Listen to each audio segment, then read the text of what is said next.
Guys, so here's another video on the Weed Eater go-kart. We are gonna go in depth on explaining how we built it and the process we took in building it. So over here, I kind of explained a little bit about the motor. That's a 31cc, about 2.5 horse motor, and it came off of an old Edger. The original motor came off of a Weed Eater go-kart, and we scrapped that motor because it didn't run right. In here, we have the shaft, and this is, you can only see part of it, but it goes like that long.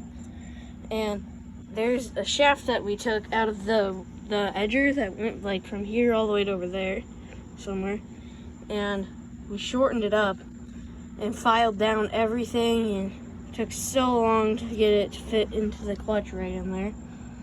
And we just had to makeshift this bracket out of an Edger plate, and the shaft runs directly from the clutch to in there, and it basically converts it from that way in that direction to this way in this direction.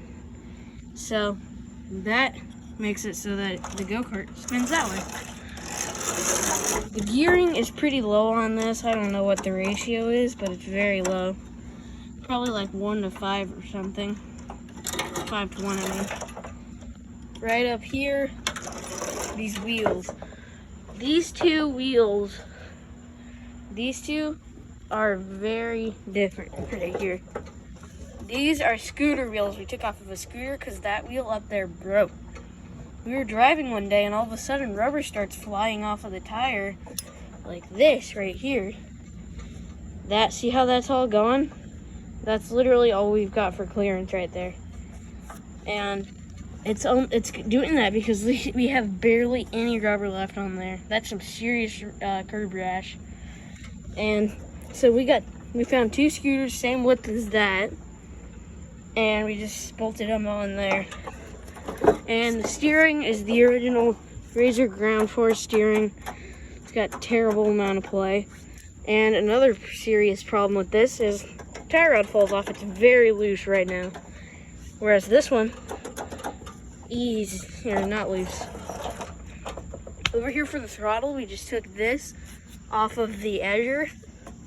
And this is off of the Edger because it was a lot easier. All we had to do was just squeeze and kill switch, so you don't have to like run it till it dies or anything. The seat is the Razor ground force seat, and it's adjustable because you got a 3-tone paint job. You can only really tell the 2 tones, but this is the original blue. There's a little bit of primer silver in there, but that's all right. Oh, these mounting brackets right here, these took so long. We had to heat that up. We had to bend it. Find like 4 really good quality bolts that aren't that good quality. And to put a ton of bolting in there. There's that. More nuts under there. And we got our good quality hose clamp. Hold this entire thing together. These are the stock tires in the back. And this right here has a whole story.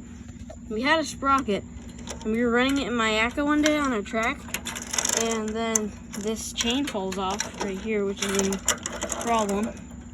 And the sprocket stripped all out right in there, which is not good. It's not what you want to see on one of these.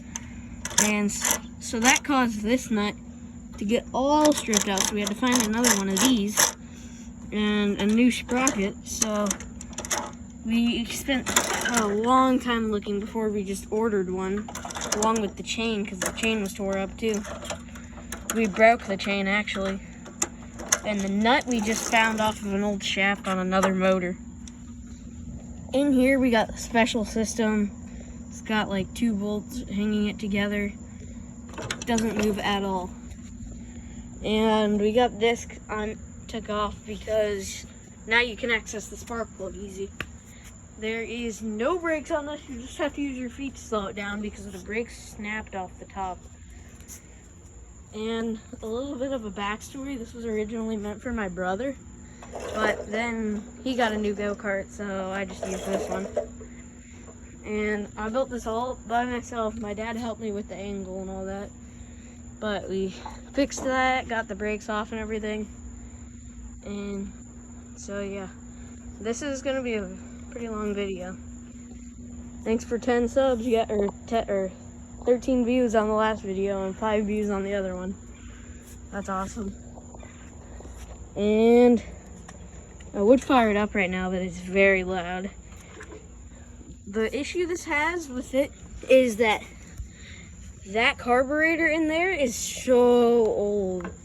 It's like, it's since this motor was born. And that's old. That's a long time ago. But we have brake mounts right here out of old edger blades. That's how. Oh, and by the way, this go-kart frame we bought. Motor free, mounting bracket free. The only thing we spent money on was that sprocket and that chain. That's the only thing. That's why we use edger blade mounts. No welding. No freaking screwing. Just like straight up building. If you want to build this, get yourself a Razor ground force, an edger engine, and some screws and edger blades. It'll be good. That's it for this video. See you next time. We're going to be doing the tranny or the transmission fluid on it, and probably taking it for a rip around the block. Not registered, so it's basically a big go-kart right now. This is going to be fun, guys. Maybe eBay Turbo, maybe eBay Nitrous, who knows.